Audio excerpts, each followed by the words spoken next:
नमस्कार शेतकरी बंधूंनो, आज सोमवार 8 जानेवारी 2024 आज रात्रीला महाराष्ट्रातील या 18 जिल्ह्यात मध्यम तर काही ठिकाणी हलक्या पावसाची शक्यता.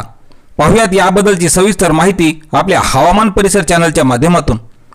सध्या मध्य महाराष्ट्राच्या उत्तरेकडून दक्षिणेकडे हवेचे जोड क्षेत्र तयार झालेले असल्यामुळे परिणामी याच प्रभावामुळे मध्य महाराष्ट्रासह धुळे, नंदुरबार, जळगाव, नाशिक, छत्रपती संभाजीनगर, नगर, बीड, सांगली, कोल्हापूर, बेळगाव, गोवा, रायगड, रत्नागिरी, सिंधुदुर्ग, सातारा, पुणे तसेच घाट क्षेत्रावरील भागात हलके ते मध्यम स्वरूपाच्या पावसाची शक्यता भारतीय हवामान खात्याने वर्तवलेली असून राज्यातील ढगाळ आणि पावसाळी वातावरण हे पुढील 3 दिवस म्हणजेच 11 जानेवारीपर्यंत कायम राहील.